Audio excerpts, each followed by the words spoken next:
परी बन गई बहू। पुष्पा जी का बेटा अमन पूरे 30 साल का हो चुका था। पुष्पा जी के परिवार में उनके पति और इकलौता बेटा अमन ही था। पुष्पा जी अपने बेटे अमन की जल्दी से शादी करवाना चाहती थी, लेकिन अमन था कि उसे कोई लड़की पसंद ही नहीं आ रही थी, क्योंकि अमन जो नौकरी करता था उसमें उसे बहुत ज्यादा तनख्वाह नहीं मिलती थी। एक दिन सुबह के वक्त अमन के पिता कहते हैं, अरे अमन बेटा, तुम जल्दी कोई नौकरी बदल लो। इतनी कम तनख्वाह में तो तुम्हारे लिए लड़की ढूंढना बहुत मुश्किल होता जा रहा है। पापा, आप तो जानते हैं ना मैं कितनी कोशिश कर रहा हूँ, लेकिन इस वक्त तो लोगों को नई नौकरी मिलना तो दूर, पुरानी नौकरी बचाना भी मुश्किल पड़ रहा है। हाँ, वैसे बात तो तेरी ठीक है बेटा, लेकिन क्या करें, तेरी उम्र 30 साल की हो गई है और अगर जल्दी तेरी शादी हुई नहीं तो क्या होगा आगे चलकर। अरे मम्मी पापा, मैं बार बार शादी की बात सुनकर बहुत थक गया हूँ, और ये सुबह ऑफिस जाते वक्त ये सब बातें नहीं हो तो बेहतर है। लेकिन मैं भी क्या करूँ बेटा, अब मैं भी बूढ़ी हो चुकी हूँ। जल्दी से घर में बहू आ जाए, घर के काम काज में मेरा थोड़ा हाथ बंटवा दे तो मुझे भी कुछ सहारा मिले ना। मैं समझता हूँ, लेकिन मैं क्या कर सकता हूँ। कभी आपको लड़की पसंद नहीं आती और कभी मुझे। अच्छा चलो, कोई बात नहीं अमन बेटा, अभी तुम आराम से ऑफिस जाओ। मेरे दूर के एक दोस्त हैं, उनका फ़ोन आया था, उनकी रिश्तेदारी में कोई लड़की है, कल हमें उसे देखने जाना है। फिर से लड़की देखने जाना है पापा? मैं परेशान हो चुका हूँ ये बार बार नई नई लड़कियां देख देख कर।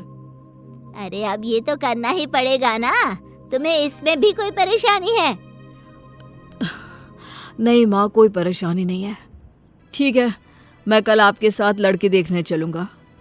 अमन परेशान होकर अपने ऑफिस चला जाता है और अगले दिन अमन और उसके मम्मी पापा लड़की देखने के लिए लड़की वालों के घर जाते हैं। लड़की की माँ कहती है, ये हमारी बेटी है सुधा, बहुत संस्कारी है हमारी बच्ची। जी हाँ, आपकी बेटी तो दिखने में भी काफी अच्छी लग रही है। भाई मुझे तो ये बहुत पसंद है। अब आपको भी हमारा बेटा पसंद हो तो आप भी बता दीजिए। देखिए बहन जी, दिखने में तो आपका बेटा भी काफ़ी अच्छा दिखता है, बस अब यही जानना बाकी रह गया है कि आपका बेटा कमाता क्या है। मेरी तनख्वाह 20,000 है। हो सकता है आने वाले टाइम में मुझे कोई अच्छी नौकरी मिल जाए और तनख्वाह और बढ़ जाए। जी हाँ, मेरा बेटा पूरी कोशिश कर रहा है और बहुत जल्दी उसको अच्छी नौकरी भी मिल जाएगी।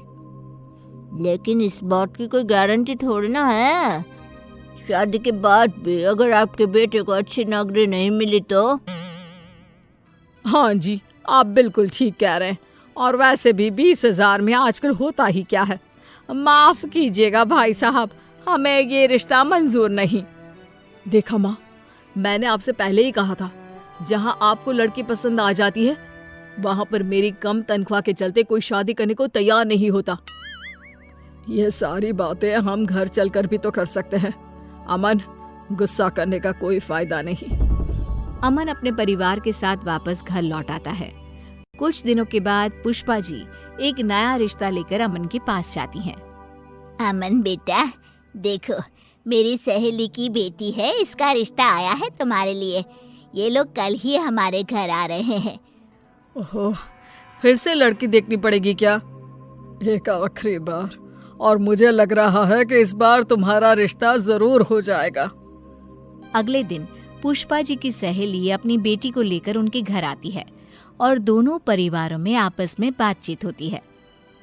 देखो, मैं पहले ही तुम्हें बता देती हूँ कि मेरे बेटे की तनख्वाह बहुत ज्यादा नहीं है, लेकिन इसमें कोई बुरी आदत नहीं है। मेरा बेटा बहुत संस्कारी है। अरे बहन जी, क्या फर्क पड़ता है अगर आपका बेटा 20,000 रुपए कमाता है। लड़का भाई अच्छा होना चाहिए, पैसों का क्या है, वो तो बाद में भी कमा लेगा। ये हुई ना बात, फिर तो हमारे बच्चों का रिश्ता जरूर पक्का हो जाएगा। बस अमन अपना जवाब बता दे। अमन बेटा, तुम्हें मेरी बेटी पसंद तो है ना? क्या मैं इस बात का जवाब 1-2 दिन में दे सकता हूँ? मेरा मतलब अभी मैं कुछ डिसाइड नहीं कर पा रहा हूँ। इतनी जल्दी कुछ भी कहना मेरे लिए मुश्किल है। पुष्पा जी की सहेली अपनी बेटी के साथ अपने घर वापस लौट जाती है। उनके जाने के बाद अमन नाराज होते हुए अपनी माँ से कहता है, क्या माँ, आपने देखा वो लड़की दिखने में बिल्कुल खूबसूरत नहीं है, मुझे नहीं करनी उससे शादी।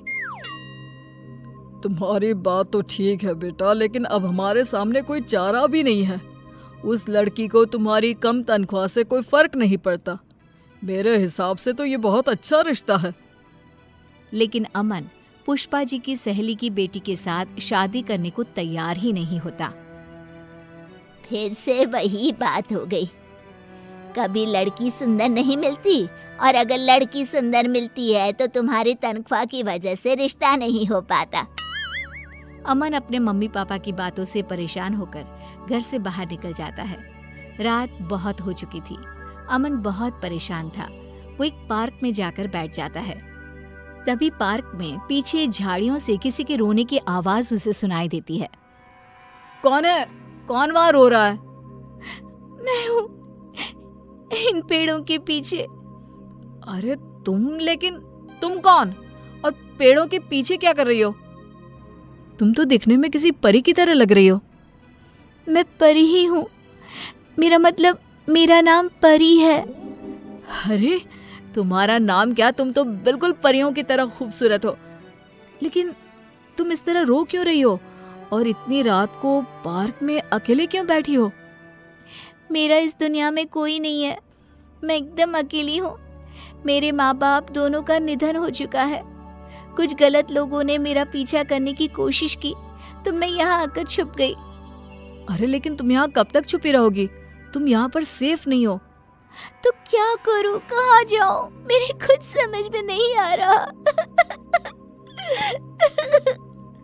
अरे रो मत, एक काम करो, तुम मेरे साथ मेरे घर चलो, वहां पर तुम सुरक्षित रहोगी। अमन उस लड़की को लेकर अपने घर आ जाता है। उस लड़की की खूबसूरती देखकर पुष्पा जी हैरान हो गई थी। वो लड़की 4-5 दिन अमन के घर पर ही रहती है। उस लड़की का व्यवहार देखकर अमन के पिता भी बहुत खुश थे और इसीलिए एक दिन सुबह के वक्त, देखो बेटी, मैं ये तो नहीं जानता कि तुम कौन हो, लेकिन मैं तुम्हें अपने घर की बहू बनाना चाहता हूँ।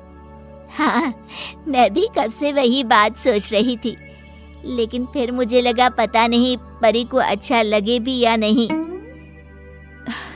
मुझे इस बात से कोई ऐतराज नहीं है। वैसे भी आप लोगों ने मुझे इतना प्यार दिया है, लेकिन अगर अमन जी कहेंगे तो ही मैं उनसे शादी करूंगी। मैंने तो जब तुम्हें पहली बार देखा था ना, तभी अपनी पत्नी बनाने का फैसला कर लिया था। तुम हो ही इतनी खूबसूरत, और फिर तुम्हें मेरी कम पैसों वाली नौकरी से भी तो कोई परहेज नहीं है। नहीं, मुझे आपका परिवार बहुत अच्छा लगा और मैं हमेशा आप लोगों के साथ रहना चाहती हूँ। और इस तरह पुष्पा जी को परी के रूप में एक बेहद खूबसूरत बहू मिल गई।